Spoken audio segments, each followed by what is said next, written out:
Come along with me today as we make a simple, easy, no knead 3-ingredient bread. Starts off with 3 cups of regular all-purpose flour.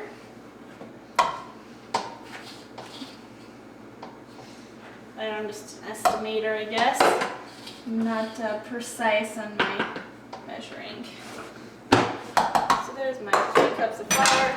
This is the salt that I have right now. It's a coarse, I don't know, something fancy. And I like a hair more than a teaspoon.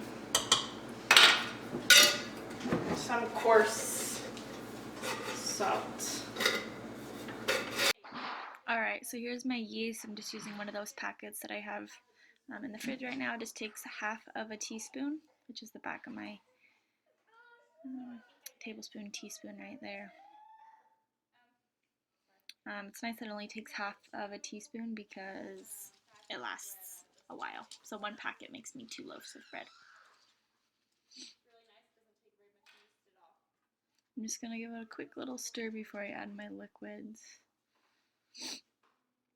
You notice that my yeast is a dry ingredient. Next I'm going to add my 1.5 cups of baby bottle warm water. I'm just going to go ahead and stir it up. This dough is going to be a sticky dough. You're not going to be able to form it into any sort of ball or anything. It's going to be very wet and sticky. I ended up throwing it everywhere.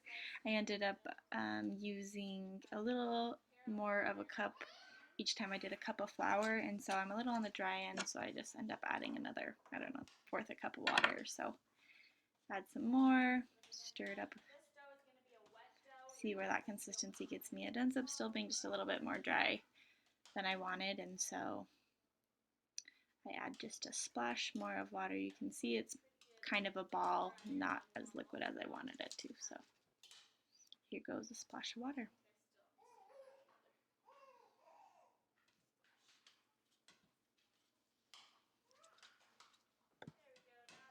Here I'm showing you the consistency of the dough. It's pretty sticky. It's not in any sort of ball shape or anything like that. I'm going to give you a close-up view right here.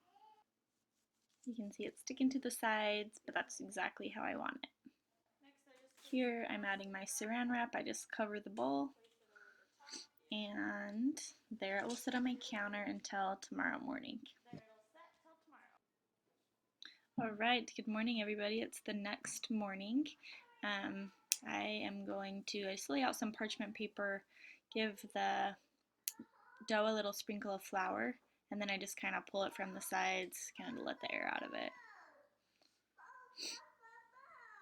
Nothing fancy. Then line my parchment paper with some flour. I realize that my dough works a lot better when I have flour on the bottom, and you'll see later I sprinkle more on top. So I just kind of plop it out on my parchment paper there. It's pretty wet still, it kind of wants to flatten out. Here's my flour adding on top.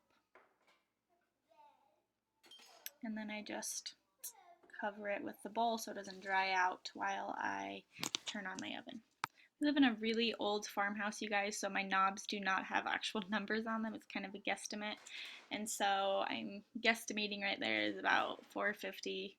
I add my Dutch oven in as it is preheating. Alright, my oven is to 450 degrees. I'm going to work with my dough a little bit. I flour it one more time, take my dough scraper, and just kind of scrape it up over on top of itself.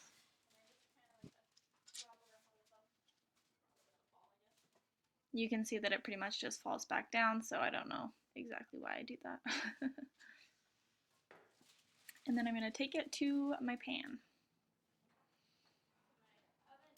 I'm going to take my Dutch oven out of my 450 degree oven. It is very hot. I prefer to use an actual Dutch oven for this. It just tends to work really, really well.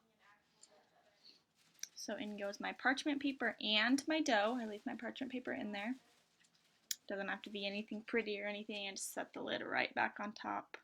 Almost grabbed it with my bare hand right there. And then it's going to go right back in our 450 degree oven for 30 minutes.